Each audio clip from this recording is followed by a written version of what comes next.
Good evening. Welcome. We're going to go ahead and get started. I want to welcome you to St. Petersburg Innovation District's 8th State of Science and Innovation. We have both an in-person audience and an online audience today, and we are recording it. So if you see this, you're part of this, and you want to watch again or share with your friends, it'll be out on our website. And it's a lot of fun. There are amazing individuals and organizations that are represented tonight. So my name is Allison Barlow, and I'm the CEO of the St. Pete Innovation District. I'm going to be your host for this evening's program. I am especially excited to share this evening with you because we have such creative, thought-provoking, and truly impactful work happening across St. Petersburg, and particularly here in the Innovation District. This is one of my favorite events of the year. I always learn something new as we're preparing for this, and even in the conversations today. So I hope that you also have that experience. To kick off the event this evening, we're thrilled to welcome a true champion of innovation in our community. From his time on the county commission to his leadership as mayor, he's helped propel our city into a hub for emerging technology and creative innovation, supporting cutting-edge research, scaling local businesses, and forging powerful partnerships with new collaborators across the region. Please join me in welcoming Mayor Ken Welsh.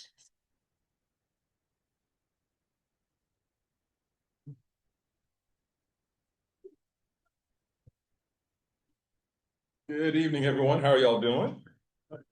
And the one and only Allison, let's give her some love. And as a 1985 bull who graduated from this campus, boy, we've come a long way, and innovation has literally changed St. Pete and our future. It's an honor to bring you greetings on behalf of the city of St. Petersburg as we come together to learn about the latest in science and innovation happening right here in St. Petersburg. I also want to recognize Council Member Gina Driscoll, who we're here from shortly. We have members of our St. Pete team who are here with us, Deb and Shelley. Y'all know.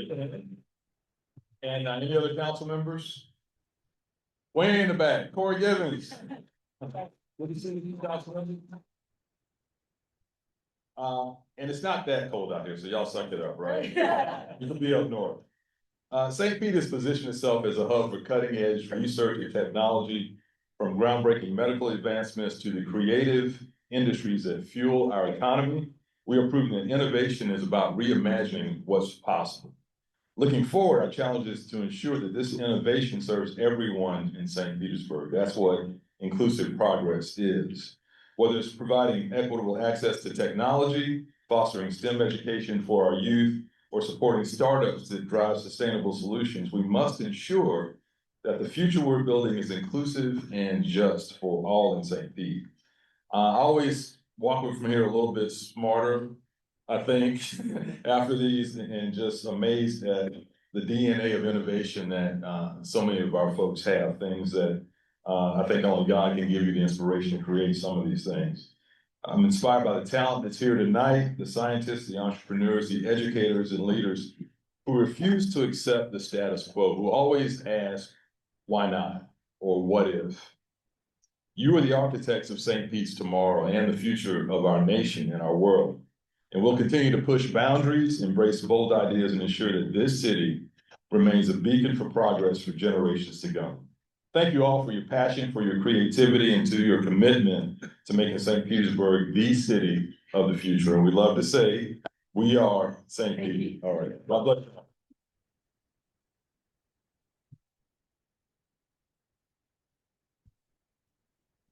So we put a laptop up here to help everybody, but it's also a trick.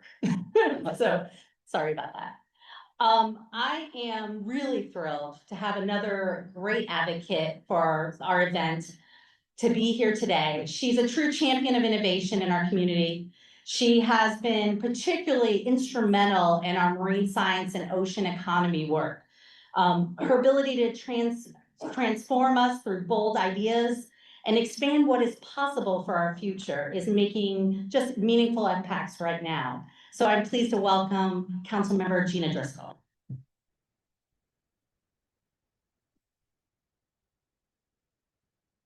Thank you, Allison, and good evening, everyone. It's such a pleasure to join you here tonight. And Allison, I think you said I've got 6 minutes, right? Not you. So whatever, no? Ah, the politician always wants to grab the mic for as long as possible, but tonight it's really about our rock stars of innovation right here in St. Petersburg. This is one of my favorite events of the year because we get to peek behind the curtain to see what folks are working on. And tonight we're going to hear from some of the greatest scientists and innovators in the country that are right here in St. Petersburg. We're going to learn about breakthrough technology and advancements that they're making by air, land, and sea. It's such an exciting time to be in St. Petersburg because we have this wonderful community of thinkers and doers and imaginers who are putting their ideas into action, collaborating in ways that maybe we didn't even imagine before, and producing real results that improve our health, make things easier, faster, learning about the environment, and creating a better future for us to look forward to. So I'm thrilled to be here. It is just such an honor to be among some of the smartest people in town. I can't wait to hear from them. So thank you for being here. I invite you to sit back and let's geek out together and learn about the state of science and innovation right here in St. Petersburg.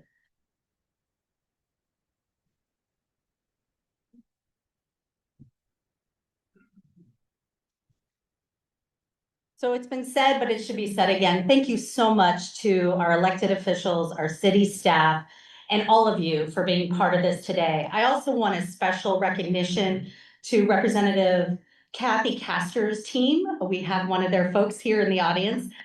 So thank you so much. Thanks, Charles, for being here. So one last speaker I'd like to invite up is Regional Chancellor Thomas Smith. We are thrilled to be back here at USF this year for this event, and we're so excited for their sponsorship to make it possible. So please join me in welcoming Dr. Thomas Smith.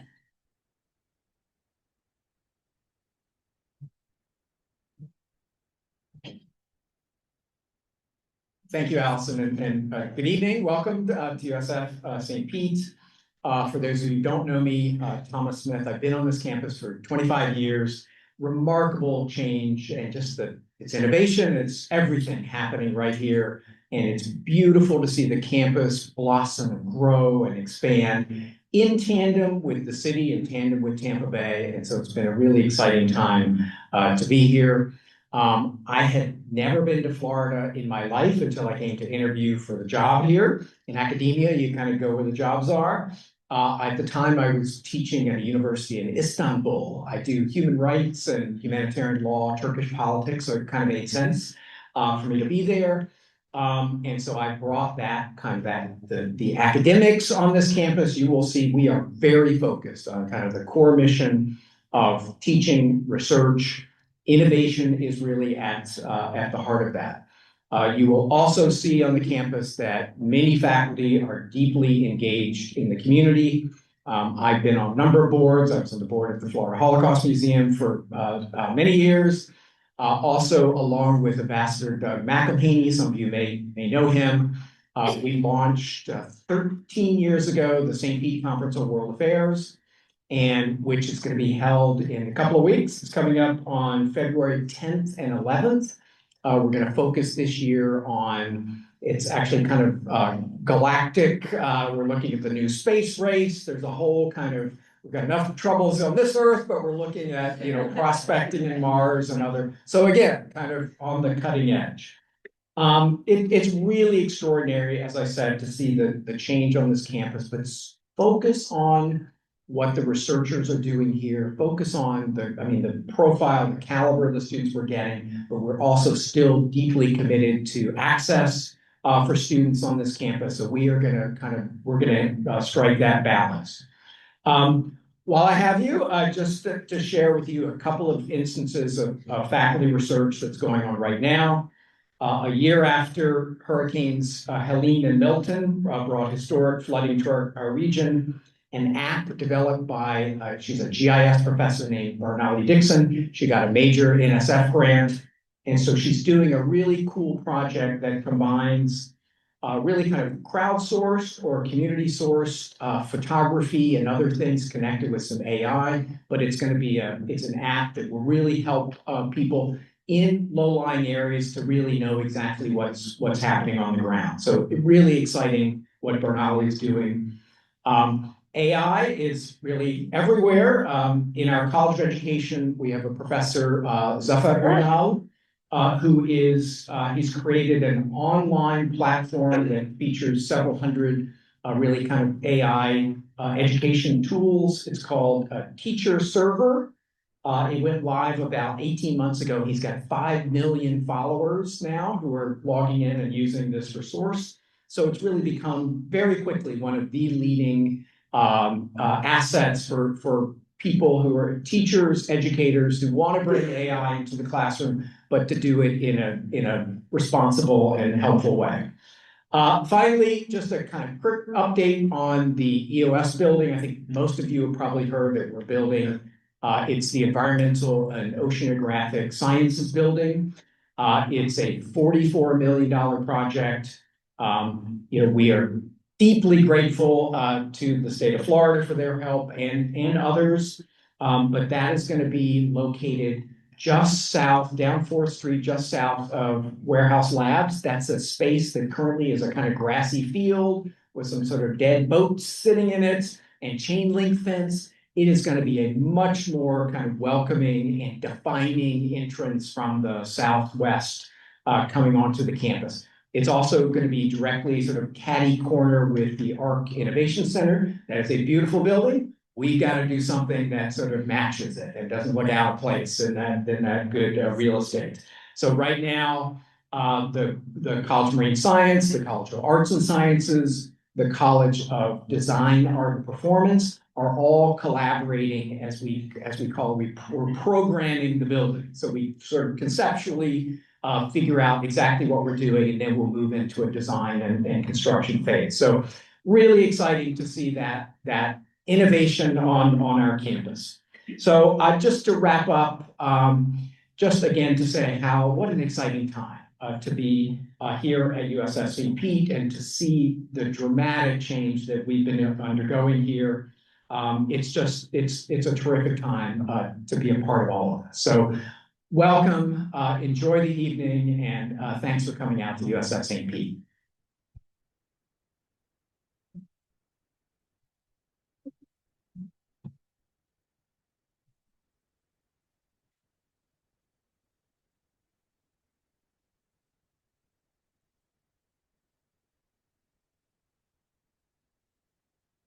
So 2026 marks the 10th anniversary of the Innovation District, a decade of ideas, partnerships, progress that we hope will help shape our city's future. What began as a bold vision to merge research with talent, entrepreneurship, and community has grown to be a nationally recognized thought leadership hub. At the heart of the district are these organizations you're going to hear from today: world-class academic, industry, government, and nonprofit partners that are advancing and making breakthroughs that are having real-world impact, not only locally, but regionally and internationally. As we celebrate the 10th anniversary of the Innovation District, we do it with gratitude for the partners who believed in the vision, the leaders who helped bring it to life, and the community members, many of you, who continue to shape it every day. This milestone is not just a reflection of the past 10 years, but it's also a launching point for the next decade of impact. And I want to just give kudos to Chad Mize, who did this amazing illustration for us that helps mark the spaces in the Innovation District, but also the ideas. And there's a copy of the poster on the registration desk you're welcome to take with you if you'd like one today. So kudos to Chad for all the wonderful artwork that we are able to feature this with. I also know that my board is so critical to this. The board of directors guides myself and the Innovation District team. I know that we have many of our board members in the room today, so I just want to say a public thank you to you all for all of your hard work. your contributions, your insights, your guidance, everything makes this possible. So thank you very much. Appreciate it. And I also want to highlight, if you haven't seen some of the past data sciences, please go back and watch them. This is a picture of all the people that have spoken over the last 8 years. And they're amazing stories to tell. I see some of them in the audience. You're going to get to hear from one who's a repeat offender this year. But we would love, the stories are just vast and numerous, and this is just a sampling of what you're going to get. So let's get to the main event. Just a quick overview of what to expect. We have 6 speakers. They each get 6 minutes, and they don't really have control of the clicker. So I'll help them out if they need help, but we want to keep them going, and we want to get the best stories going today. The other thing is that our in-person participants here are going to have a unique opportunity. After we finish these lightning round presentations, we're going to move to a reception next door where you can talk with the speakers. You can ask follow-up questions. You can learn more about what's going on. And we also, of course, have some food and beverage for you. So we invite you to come join us after this. So let's start with our first speaker. Our first speaker today, we begin by diving into our life science sector with a question. What if you could turn our immune system into a living drug? Dr. Cassandra Josephson is the director of the Johns Hopkins All Children's Cancer and Blood Disorders Institute. She specializes in blood banking, transfusion medicine, and hematology oncology. She's recognized internationally as a leader in pediatric transfusion medicine and has made significant contributions to medical education, clinical knowledge, and clinical translational research. Dr. Josephson earned her medical degree at the University of South Florida. Hey. She completed her pediatric residency at the University of Colorado and Children's Hospital, Colorado, followed by clinical fellowships at Emory University School of Medicine. Please welcome Dr. Cassandra Josephson.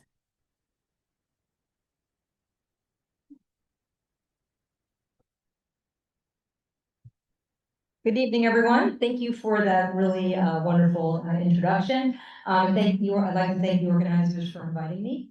The title of my talk today is The Big Idea of CAR T-Cell Therapy to Treat Cancer and the Power of Medical Breakthroughs. Gotta get this timing down right. So what if cancer could be treated not with chemicals, but with intelligence? What if instead of attacking tumors on the outside, we taught the body to eliminate cancer from the inside? That idea led to one of the most powerful medical breakthroughs of our time, CAR T-cell therapy, which wakes up a sleeping immune system when it comes to cancer. So what's the problem here? Your immune system is designed to detect danger, and the T cells you have inside are part of your immune system, are patrolling all the time. But cancer is tricky. It comes from your own cells, and so your immune cells are kind of groggy and really sleepy. It learns how to hide from this monitoring immune system. So for decades, not understanding this concept, meaning the medical community, we used blunt tools like chemotherapy, radiation to kill the cancer. They work, but at a cost. So what if we could teach the immune cells to recognize cancer the way we recognize viruses? The immune system could be transformed into a living drug. So I want to introduce you, and you've probably seen her on TV, Emily Whitehead. And she really brought us through this revolution from a relapse to really cure. And so she's a very, very brave girl who got leukemia when she was 3 years of age. And it's a very common leukemia, pre-cell ALL. It's the #1 kind of cancer, and it's mostly treatable and curable, except around 12% of children can relapse, and she was one of those. And when she relapsed multiple times and really was on her deathbed when a experimental therapy called CAR T came along. And at the Children's Hospital of Philadelphia and at the University of Pennsylvania, they offered her and her family this therapy, and they decided to do it. And when they did it, she almost died. Because when it happened, the immune system was so revved up to kill the cancer, it almost killed her. But they figured out how to treat her through that. And as you can see, it was FDA approved in 2017, which is 5 years after she was diagnosed. And she is now living a very healthy life at 11 years. The amazing part of this is that several days after that whole toxic event, all the leukemia cells were gone. They never found another leukemia cell in this child's body several weeks after. So how did they do that? Well, we need to be able to take the white cells out and transform them into these CAR T cells. And so there's a machine called a pheresis machine, and it takes out white cells. And those white cells in the lab get sorted, the T cells are taken out. And then a virus, an inactivated virus, is incorporated into those T cells. And parts of the proteins on the cancer cells are also integrated there. And they make this receptor called the chimeric antigen receptor. And then they make them multiply and with this new reprogrammed cell. And they get this, kind of bag that they're going to infuse back into the patient. And so I have a video here that you can see. If you go back a little bit, I don't know if the video is clear, the video there, right there, because what I wanted to show you was the live thing happening. So at the University of Pennsylvania, they actually took a video over 7 hours with the killing of the 7 these cancer cells. And every one of those cells that's turning white is a cancer cell that's being killed by another cell that is banging into it. And that's the CAR T cell, actually linking in and releasing these granules. And it's pretty impressive. We tried to keep it on a loop so you could really sort of see how when they touch it, they turn white and the granules sort of sink in and they're killing those cells. They're not killing all the cells. It's very, very personalized and specific. So how does that relate to what we do here? Well, we at Johns Hopkins All Children's Hospital have the blood and marrow transplant program, the oldest program in the state of Florida, treating kids and doing transplant. And we were the first to perform, after the FDA approval, CAR T cell therapy right down the street. In 2018, we would put the first child on in the whole state of Florida. And since that time, we've treated 45 kids with CAR T cell infusions. These are kids that have relapsed. And it's an incredible feat because we were able to bring this therapy close to home. And so people don't have to leave. And so that leads me to this very exciting moment where we were able to garner a grant from the state of Florida called the Pediatric Cancer Incubator Collaboration. So this is from the Florida Department of Health. It is a 5-year grant. They've awarded us $7.5 million each year for the next 5 years. And this is to create novel therapies. I know, it's so exciting, right down the street. Novel cancer therapies, so children don't have to leave the state of Florida. And so we can actually build these cures here. And it really is a transformative award, helping children and families getting the cutting edge care that they deserve. And again, we're working with the other children's hospitals to have this happen. So this is a very large grant. I'm not going to explain the whole grant to you. We're going to be working on clinical trial expansion, a portal for clinical trials, RNA biology, immuno-oncology. But what I really wanted to concentrate on was what I just told you about CAR T. And so we have a whole thing on gene and cell therapy to try to take that technology and get bone cancers and go get, brain tumors, medulloblastoma, osteosarcoma. You work with preclinical animals to be able to test this. And it's going to be exciting because we've got the researchers, Martin Trapakar, who spoke here last year, Masa Kamatsu, Ranjan Pereira. They're all going to be speaking. They're all going to be working on this. So, it really, truly, Johns Hopkins, we do for kids. That's especially true for cancer. In the Cancer and Blood Disorder Institute, we inspire, we grow, we discover, we heal and serve locally, regionally, nationally, and worldwide. Thank you for your attention.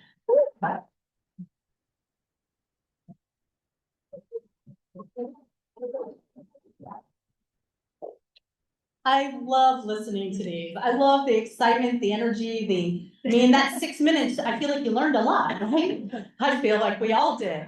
And I have to say a little editorial before I introduce the next speaker. Our next speaker is actually going to continue our conversation in a little bit different way.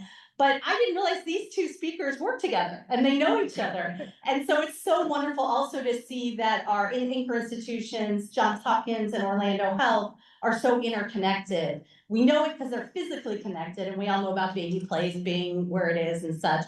But the fact that they're connected on this level is tremendous. So our next speaker is going to continue our life science discussion focused on cancer treatment, bringing compassion and technology together for patient care. I'm also excited because the speaker is going to share a little bit of insights with you about the new incredible investment that Orlando Health has done down the street. Have you all seen the 3 buildings they've constructed? She's going to give you some insight on that. So it's going to be pretty awesome. So Dr. Mina Johnson is a board certified radiation oncologist with the Orlando Health Cancer Institute. Before joining Orlando Health, Dr. Johnson served for more than 25 years as a radiation oncologist and medical director for facilities in Indiana and Michigan. She graduated with a bachelor's degree in chemical engineering from Purdue University. She earned her medical degree from Indiana University Medical School and completed her residency at the University of Michigan, Ann Arbor. Please welcome Dr. Johnson.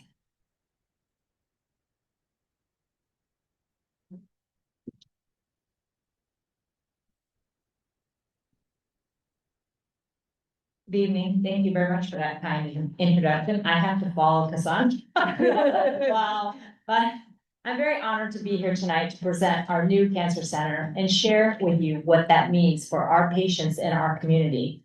This is a patient-first cancer center, one location, one team.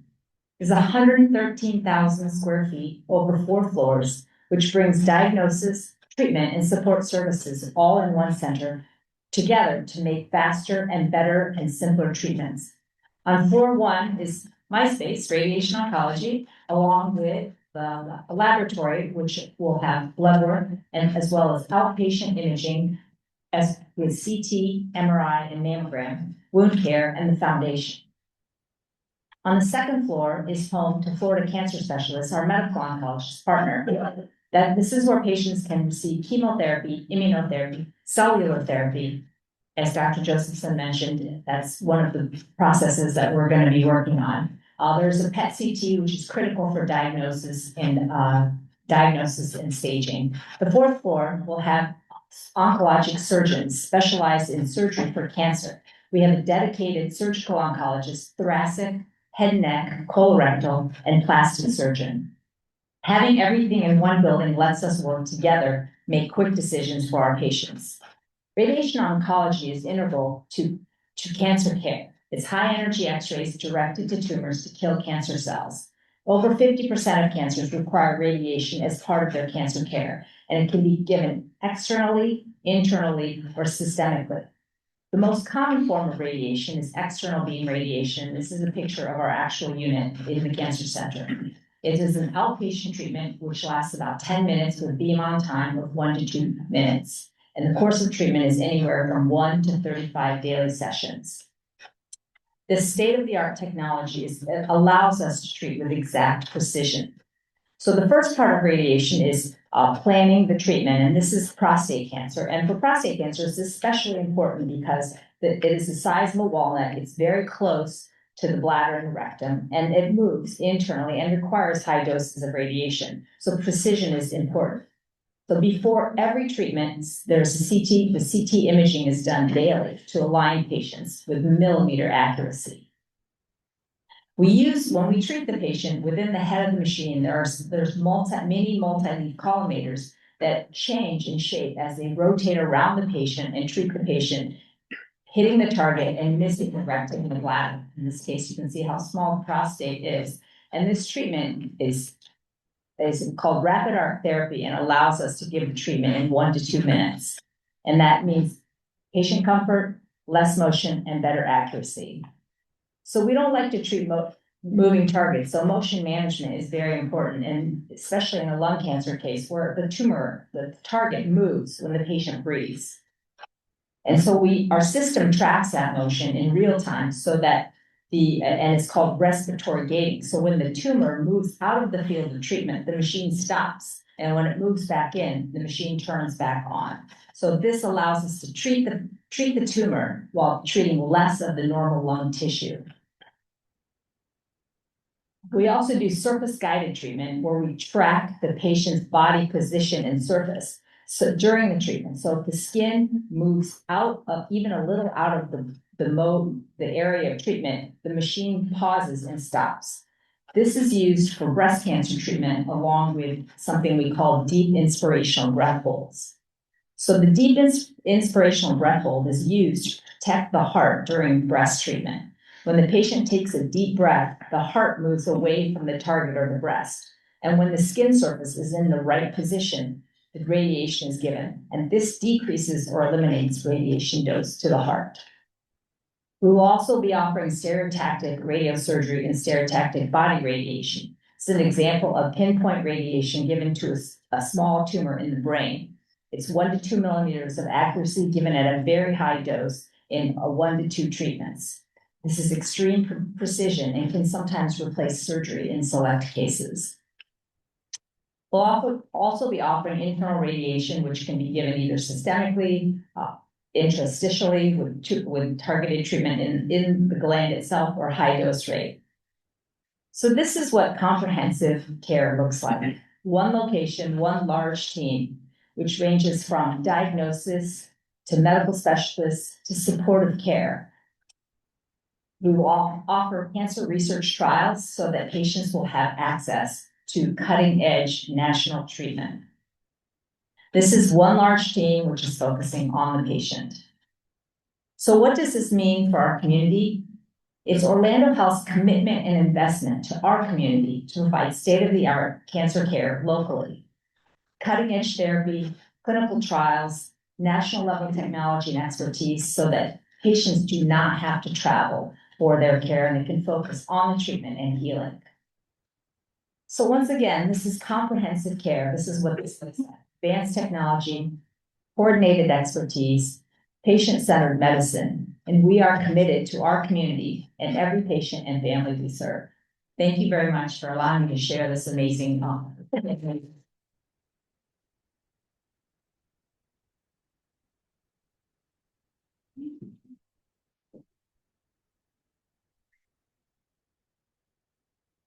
We are so fortunate to have that in our backyard. I am just stunned at the commitment and the capabilities that have been reflected.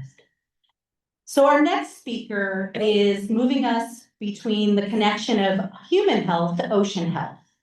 And that has been at the foundation of the Innovation District since its beginning. One of our early founders, Dr. Kanika Tomlin, said, human health and ocean health are connected because of the convergence of warm, salty, wet. Our next speaker's work has been featured at State of Science before, not just once, but twice. Each time Dr. Steve Murawski of the College of Marine Science at USF joins us, he has shared a different aspect of the work that he and his team are doing. I think it's a testament to their ability to marry real-world problems with inventive approaches that we've invited him back again this year. Today, you're going to learn about the Tampa Bay Surveillance Project and what it is doing not only to educate our community and create insight for us, but also with a national and global opportunity. So please welcome Dr. Steve Murawski.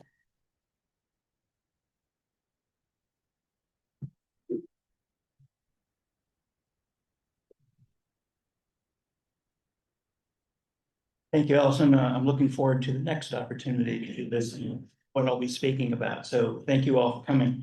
My colleagues and I have been working on a project called the Tampa Bay Surveillance Program. I want to talk a little bit about that. We live on the edge of a large urban estuary. It comes with great benefits, but it also comes with costs. We leave a lot in the estuary from a variety of human activities. Generally speaking, when you look at chemical analyses, they tend to focus on one chemical for, looking at one particular critter or, the sediment, et cetera.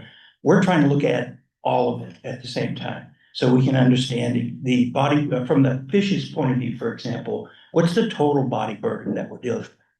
So my colleagues and I and my students have been working on this for about 5 years. The Tampa Bay Surveillance Project is a series of 4 funded projects. The largest grant that we have is actually from former Congressman Charlie Crist, who was able to get us a community grant. And it focuses on aspects of contaminants of emerging concern, or CECs, as well as the legacy pollutants that are in our estuary. Again, it was initiated with a small grant that we got from the Tampa Bay Estuary Program in 2000, studying PFAS, which is a chemical I'll describe in a minute. It was very successful and it led us to a larger, more focused study. And so there are a number of different sub-projects that I'll talk about in a second. So what are CECs? The EPA defines them as pollutants for which there are limited data on occurrence, environmental fate, and toxicity. And they include a wide range of things. Certainly the PFAS compounds are the forever chemicals that many of you have heard about recently. They occur in things like Teflon and a variety of other things. Pharmaceuticals, there's lots of pharmaceuticals that are running around in Tampa Bay. Phthalates are plasticizers, personal care products, UV filters like sunscreens, and other chemicals like flame retardants. Very little is known about the environmental fate of these chemicals and the toxicity of them. So trying to understand how they flow through our estuary is important. But also there are legacy chemicals in our estuary that, many of which have been banned since the 1970s, like DDT, PCBs. We do have a radionuclide issue in Tampa Bay, as well as PAHs, which are basically a component of oil and gasoline, and a variety of toxic metals. And so there is a milieu of different toxic pollutants that are in the system. So we've been studying these mixtures of pollutants with a number of different matrices or a number of different angles. First being in the fishes of Tampa Bay. So we charted over a course of a year a bunch of the charter boat fishermen to help us out. So if you want numbers on where the fish are, I know where they are. So we collected over 700 of the sport fishes throughout Tampa Bay, and we're in the process of analyzing those. We also have been interviewing fishermen throughout the bay to understand their consumption habits and frequency, and that's very important, risk assessment. We also got 2 projects on benthic invertebrates. One is on using barnacles. And so if you see this plastic pipe array, those are glass tiles that the barnacles recruit to. We can basically pull them off the glass tile and analyze the body burden. We're also looking at oysters throughout the bay. There's substantial quantities of naturally occurring oyster beds in the bay, as well as sediments. So if you look at the map on the left-hand side of the screen, you can see that we've basically sampled the entirety of the bay for these various chemicals. So what about some results? So if you look at the map on the left, this is the total PFAS concentration in a number of the fishes that we've sampled. And what you see is that the darker the red means the higher the chemical concentrations. So in the upper bay, and particularly in Old Tampa Bay and Hillsborough Bay, you see very red things. And those are associated with a lot of the industrial aspects of our bay. For example, the airports, the very large sewage treatment outfall that's up in Davis Island. But as you go progressively down the bay, you see lower and lower concentrations. And so if you want to summarize that, you can see that these are the averages and the ranges of the data that we've got in this case for PFAS. And so the lower bay, east and west are the lowest concentrations. And in fact, if you look very carefully, if you can see the Skyway Bridge there, and there's a white dot next to it. Interestingly, that's the place where they want to put this new cruise terminal. It is the least polluted place in the entire bay. And it makes sense because that's all mangrove out there. And so there's very little human activity. One of the most pristine places that we have. So in terms of working with people, we have an intercept survey where we've been going out and asking a bank of 40 questions to fishermen around the bay. And these 40 questions are trying to understand how much they eat, how frequently they fish, where they come from, if in fact they are subsistence fishers as opposed to just recreational fishers. So I wanted to illustrate 4 questions that we have out of this survey bank. Number 1, we asked this question, last month, how many times did you go fishing in the bay? Secondly, how many days a month do you eat fish in general? How many days a month do you eat fish from the bay? And then the last one is, what do you catch? And it's really interesting. If you look at these distributions, they're up to 31 times a month that people are actually fishing in the bay. That's a subsistence fisher, right? But there's a substantial amount of fishing effort and also a substantial amount of consumption of the fish that people catch in the bay. And that's really important in doing risk assessments, because when you're trying to look at a pollutant that's in an animal, the risk to humans is a multiplication of, the concentration in the animal, the frequency at which you eat a meal, and the meal size, right? And so understanding these dynamics is really important for us to do risk assessments. And it's very likely that subsistence fishers in Tampa Bay are at much higher risk because of these consumption data that we have than most of us who rarely eat a fish in Tampa Bay. So our next steps, we have a whole variety of other things that we want to do in terms of the sampling. We've got to complete our interviews with fishermen. We've got to complete the sampling for oysters and barnacles. But eventually we want to create a model of how pollutants move through the bay, how they move through the food chain, and then, how some of them actually move out of bay and into the ocean. It's very important because some of these chemicals, like PFAS, they biomagnify in the system. The current EPA standard for drinking water is 4 parts per trillion of PFAS. And we've got concentrations in some of the fish that people are eating that are 10,000 times higher than that. So clearly, we've got an issue.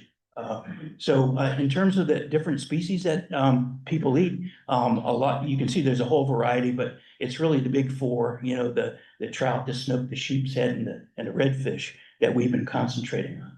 So in terms of next steps, we've got a variety of things to do. Hopefully we can keep this study going, because I know there's going to be a lot of things that we need to focus on in terms of where the pollutants are coming from and how they might be remediated. And one of the aspects of the study is actually try to understand if there are remediation technologies that we can apply, for example, in wastewater treatment, to eliminate some of these substances before they get to the bay. So with that, thank you very much. And I want to give a big shout out to our charter captains, our samplers and technicians, and happy to answer questions.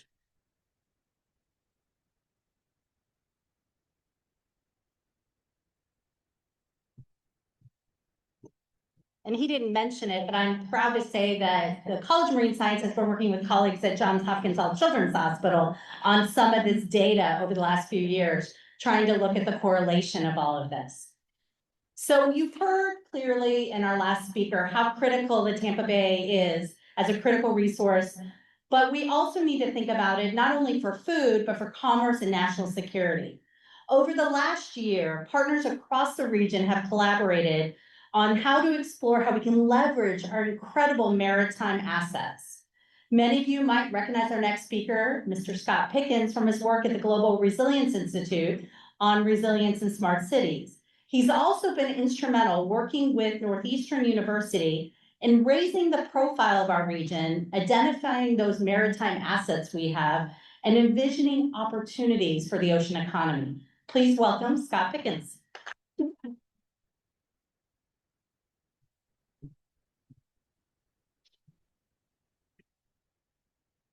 Well, it's a little daunting following a bunch of scientists. I'm a business guy. My interest is economic vitality, and that's what I've spent most of my career doing. So the bottom line that I'm going to convince you of in the next few minutes is that shipbuilding is about to become a big deal around here again. Not all necessarily naval, although that's a big part of it for the military, but it's an important need. So a funny thing happened at the end of the Cold War 35 years ago, well, 36 years ago now. We let our defense industrial base disappear largely. It is now a third of the size that it was just a few years ago. And as a result of that, we don't build ships. China now has 232 times the shipyard capacity to build any kind of ship, any size, than we have. So, that's a problem, and we're going to continue to try to work on that. To respond to that, the administration, the president, last April made a couple of executive orders to reverse this and to fix it, and he wanted to start specifically with the Navy. Recreate our industrial base specifically around maritime, the ability to build ships again. So he issued 2 executive orders. One was basically get your act together, industrial base. And the other one basically said, fix the procurement process so that this can happen effectively. At that point, the Navy reached out to Northeastern University, and we created the Defense Industrial Base Institute, which is an applied research institute affiliated with the university. And we were given the charge of figuring this out. How do we address this? And part of the issue is it's a multifaceted problem, of course. There's the technology involved in shipbuilding. There's the lack of a workforce that's trained.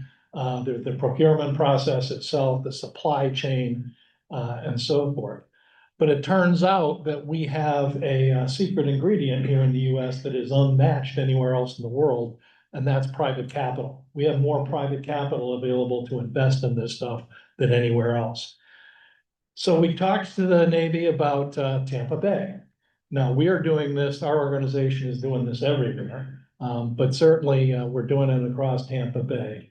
And there are a number of fairly obvious reasons for that you can see up here. First of all, we've got 3 ports, and they're all important and they're all useful. We actually used to produce military ships in Tampa.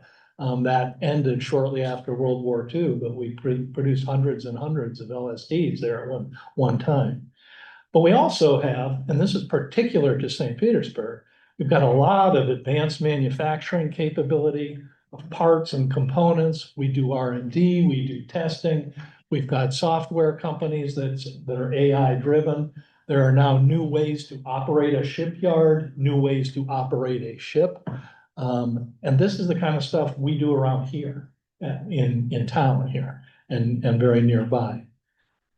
So what can we do as a region to help? The things that it says here. First, there's a lot of potential opportunities around naval shipbuilding, around maritime industrial base. What do we have? What are our assets here? How can we support high-tech manufacturing, additive manufacturing? Do you know we're printing 3D boats for the Navy right now in town here? We can actually do that kind of stuff.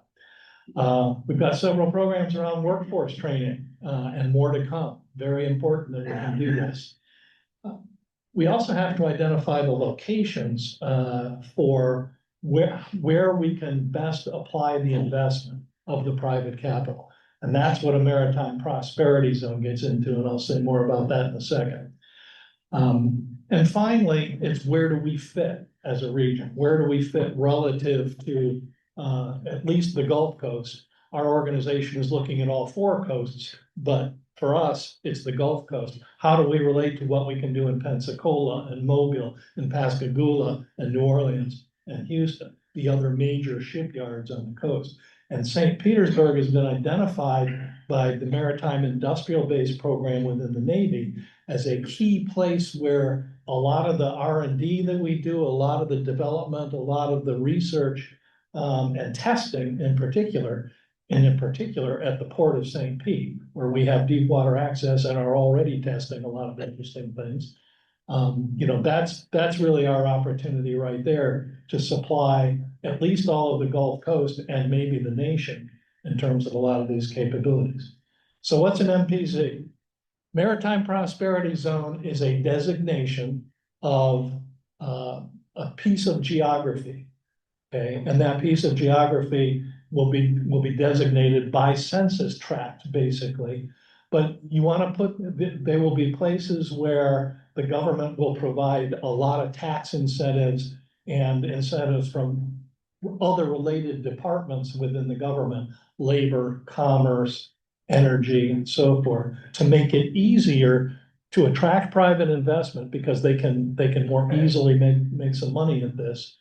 But put that into places where there are assets, not necessarily just a shipyard, although that will be included, but where they can put assets that can be applied to this. So some of the selection criteria you see there. One of the things that we did in talking to the military, to the Maritime Industrial Base program at NAVSEA, one of the things we did was we sat down and we worked with the economic development corporations in Tampa and here and identified where we have clusters of assets and we mapped them. And those are our recommended places for MPZ designation. They likely will also overlap with opportunity zones, which get very similar kinds of treatment. And there are a lot of reasons for that. They don't necessarily have to be an opportunity zone, but there's going to be some significant overlap there. So you can see up here in the map, the blue areas are the ones that we recommended. And I just wanted to throw this list up here. This won't mean anything to you, except you can see that we've recommended 27 of these in our area. And a number of them over on the right there are right here in town.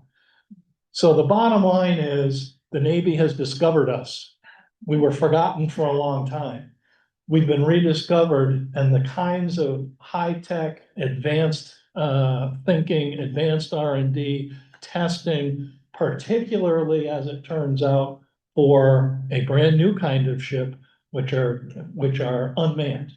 Okay, these are the drones. They're AI driven, and they're somewhere between 6 feet and 180 feet right now, the ones on the drawing boards.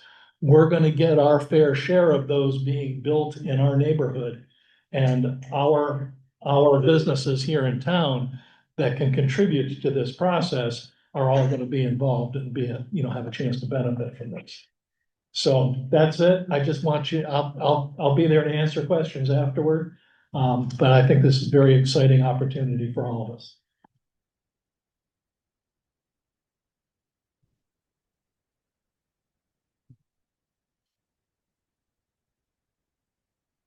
Yeah, I thought it was important for you guys to hear, because not only is it the individual innovations, but it's those groundbreaking or thought-provoking groups that bring together ideas that help propel the next generation of innovators. And as Scott said, we actually, even just in the course of the last 18 months of these conversations, a 3D printing company here in town has already started printing hulls for smaller vessels. So it has created opportunities for a local business to scale in a way they didn't imagine before this. So it's pretty tremendous. So now we're going to continue our exploration of the ocean economy, and we're going to learn about the world's first underwater and airborne drone. Based down the street at the Maritime and Defense Tech Hub, this company is poised to revolutionize a number of uses, from search and rescue to infrastructure inspections to port reconnaissance, dive training, sports fishing, everything. Andy Bennett is the contract manager for Sub-UAS and an Air Force Academy alumni, I just realized. He has been a connector across our region, helping us to grow our small business community, particularly in how they engage with government customers. Please welcome Andy Bennett.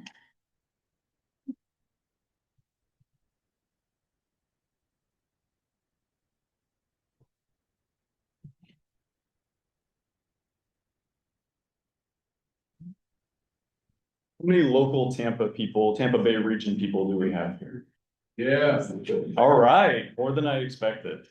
My wife and I are high school sweethearts. I'm a Hillsborough High School graduate, and we have 4 children. And it's coming time that my kids are starting to look at college, and we're of that age. My youngest is 10, and my wife and I's motivation is to keep Tampa Bay sexy so that they want to come back here. The coolest thing I got to do recently was to go with my 10-year-old to see one of these drones test fly in the region. Sub-UAS has been around since 2016. They're a US company, they're a small business, they're manufacturing something. That in and of itself is special. What's really cool is that we recruited them to come down here. How did we do that? We have water, we have the military, we have really great ecosystems for innovation. I like to show, I don't like to just tell. This is the show. We're gonna see some videos of what the thing does. It swims and flies. I'm a child of, and has anybody seen Michael Jordan, the Air Jordan, the shoe? I use that as an example when I talk to people about this. Nike could have very easily just put a picture, static picture of an Air Jordan shoe on a commercial and let it run for 30 seconds.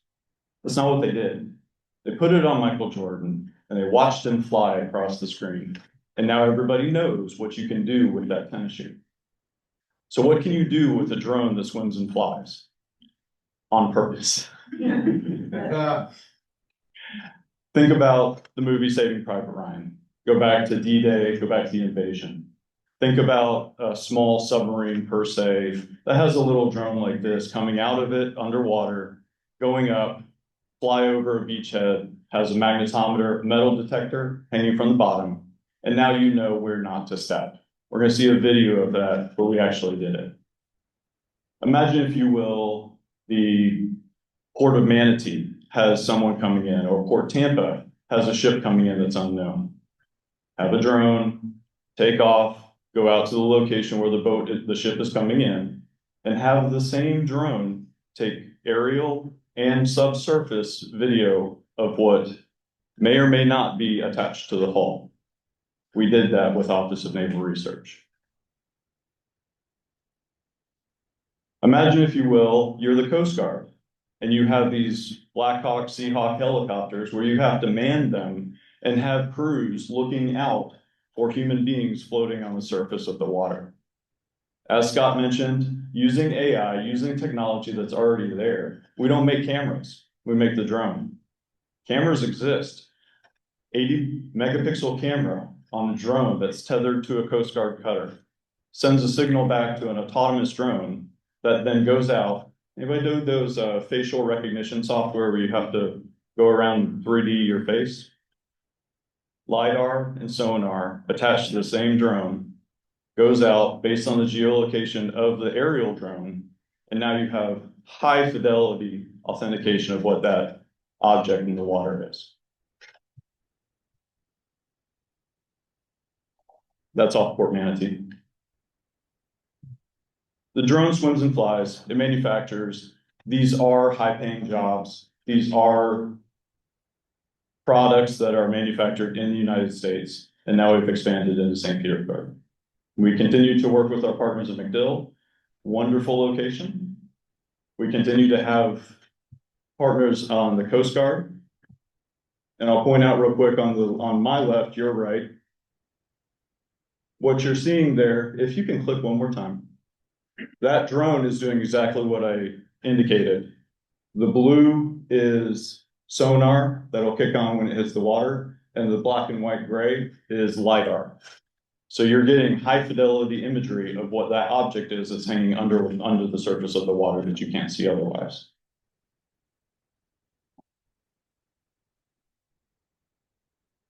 That's the magnetometer that I was talking about before. And when it pops up, if you can go back one, when it pops up and you probably saw the heat map that's going on, you can actually see where those real time, where not to step.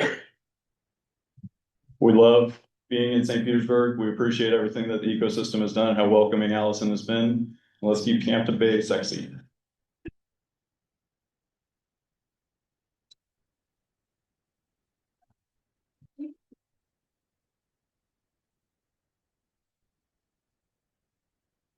We always love our hub tenants because they do such interesting work and such fascinating work.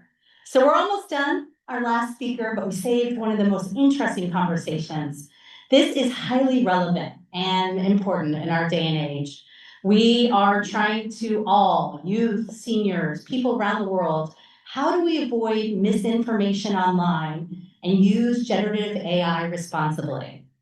Alex, I'm gonna mess up Alex's last name. Mahadevan, thank you, Alex, is the director of MediaWise, Pointer Institute's digital media literacy project. Alex oversees program and curriculum development, research and editorial content for MediaWise, and it has reached more than 80 million people in 12 countries, all from here in St. Pete. Alex has taught media literacy to thousands of middle schoolers and high schoolers, has trained hundreds of international journalists. He follows and writes on the use of generative AI models in journalism and their potential to spread misinformation. Prior to joining the staff at Pointer, Alex worked as a data journalist at the personal finance startup, The Penny Hoarder. Many of you might remember Penny Hoarder. Alex served as the news innovation editor at Observer Media Group. And he's also, I didn't mention this to you, Alex, I'm a Florida State alum as well. Go Noles. Please welcome Alex.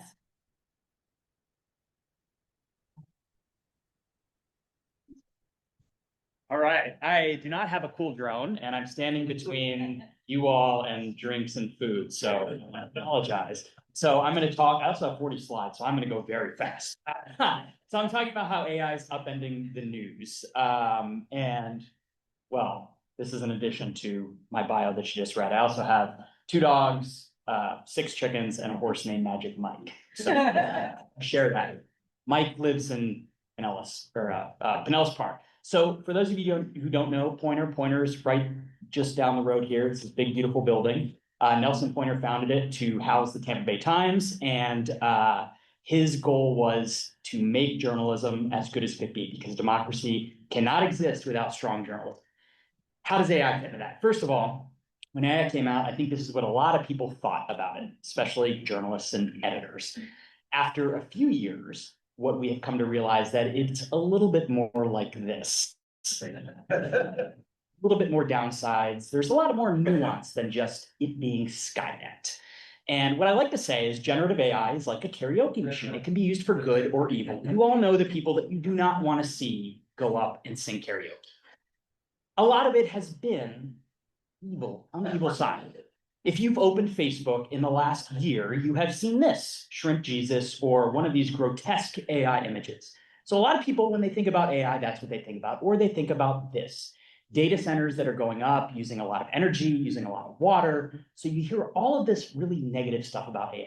But how is it affecting news? AI has upended news. This is a Google AI overview. It has completely changed news distribution. It used to be people would search for something about what was going on in the community. They get a link from the Tampa Bay Times, they'd click it, and we would get money from these advertisers. Not anymore. They just read a Google AI overview. So all of our traffic is getting sucked up.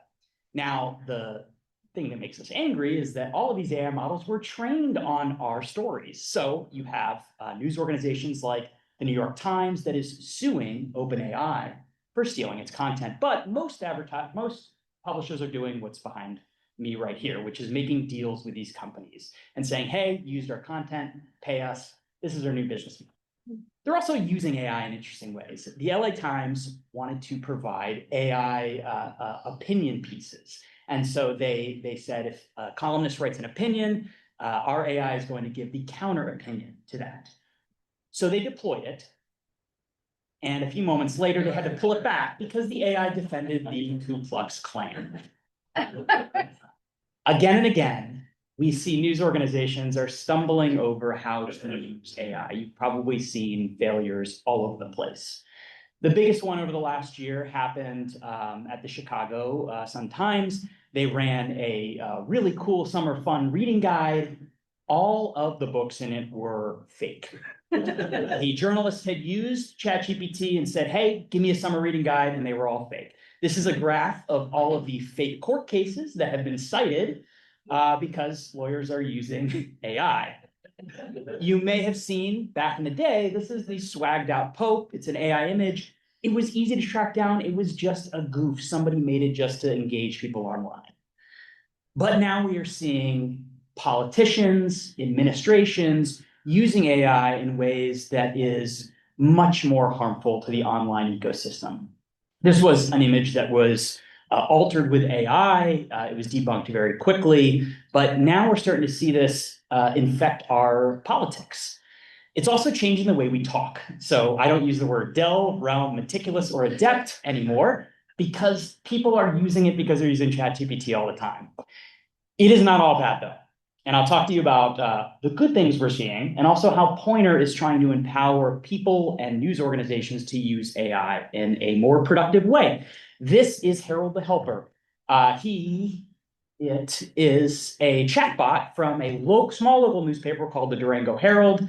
It collects tips from people in the community. It found out that a kid got stuck on a chairlift. The journalists never would have found that. So it's collecting tips on the community. In Venezuela, journalists are constantly disappeared and arrested. So the news organizations there are creating AI avatars of fake people to report the news so they can keep their journalists safe. Your local Tampa Bay Times has started using AI to report on real estate. That means the really smart, genius real estate reporters don't have to write up every single sale. They can focus on bigger news stories. The Washington Post has started creating custom AI podcasts that you may have listened to. It's weird, but I promise you, you will get used to it, and it is the future. The Minnesota Star Tribune has a chatbot to figure out what to eat at the state fair. A more serious one, though, they did a really incredible investigation on the shooting that happened there. They could have not have done this without AI. They analyzed thousands of minutes of video and cryptography to figure out a shooter's manifesto. And PolitiFact, which is based at Pointer, I created an AI tool that helps us rate whether a politician has their pants on fire or they're actually speaking the truth. Your guess as to which one is more confident. So what Pointer is doing, we realized quickly there are a lot of ethical issues with AI use. So we brought together some of the biggest news organizations in the country. We brought them to Pointer right here and developed ethics guidelines so news organizations don't mess up the way that they have been messing up. We did this in 2024 and 2025. You see an example of our ethics guidelines at the new news organization down in Sarasota, the Suncoast Searchlight. So they've used our ethics guidelines to be able to incorporate AI into their work and do better investigations. Last year, we launched the AI Innovation Lab, which brings together all of our AI work, which includes helping citizens navigate this new AI world and newsrooms.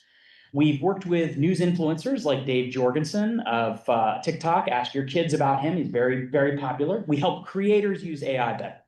We have worked with PBS to develop lesson plans for students that are created by students, our MediaWise team fact-checking network, so we can help them navigate the new world of AI. And we've long worked with AARP and Google to develop PSAs to help older adults avoid being scammed by AI avatars. We reached more than 5 million older adults with that. PolitiFact has been covering AI relentlessly and how it's changing the way we perceive the world. And I spend a lot of time writing about all of these new AI tools and how they may or may not be bringing on dystopia. But above all, Pointer is a place where some of the best journalists, brightest journalists come to learn how to leverage this new technology for good rather than evil. And if you'd like to support our work, you can do so right there. Thank you.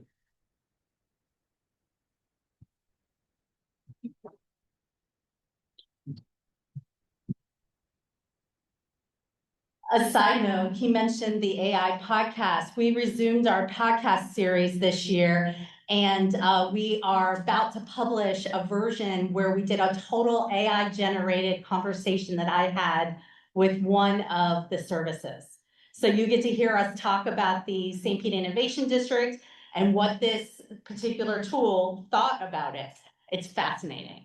So one couple things before we break for our reception. I'm going to invite our speakers to go ahead and get up, and they're going to head over to the reception so they can grab a drink and get positioned. Nasuka's going to guide them. And while they're doing that, I just want to acknowledge some stuff. I want to thank my team because they have worked so hard in 2025.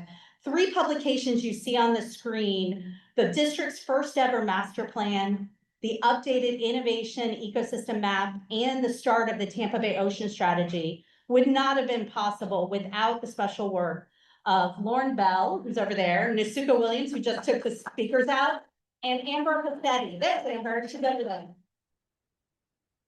I also want to give kudos and thanks to the city of St. Pete for their partnership on the district master plan and the talented team at Kimberly Horn, and also to Duke Energy for their sponsorship of the revised Tampa Bay Innovation Ecosystem. If you're not familiar with these documents and you want to learn more, just grab any of the team and we'll be happy to tell you about it. Now, if you geeked out today and you want to geek out some more, come back next week. It's the St. Pete Science Festival on Saturday. In this campus, you have about 50 exhibitors, professionals in the field, the organizations you saw today, plus many more who are going to be outside in wonderful interactive setups. We also need a few volunteers still, so if you're also willing to help us out for a couple hours, you get a cool t-shirt and our dying gratitude for all of you doing for our young people and our community. And lastly, we are celebrating the 10th anniversary, and we have 2 dates of 2 events coming up. There's also a flyer at the front desk. The 10 by 10 celebration is actually our anniversary party, and we're going to celebrate 10 projects that have been transformational in changing the trajectory of the Innovation District and of our community. We're also really thrilled that this year is the 5th anniversary of the Maritime and Defense Tech Hub. And if anybody made the ribbon cutting where we had a fun party on the wharf, we're gonna hit repeat on that in the fall and have a fun party on the wharf to celebrate that and invite some of our innovators to bring out their tech tools so you can play. So please mark those dates, check out our website. So for all of you in the room, we're gonna invite you to go to the reception next door. All of our speakers are standing by a sign with their name and organization, so you'll be able to find them. They want to talk to you. They want to hear your feedback. They want to have conversations. Please do that. For the folks online, thank you so much for joining us. We're done. Thank you for another State of Science.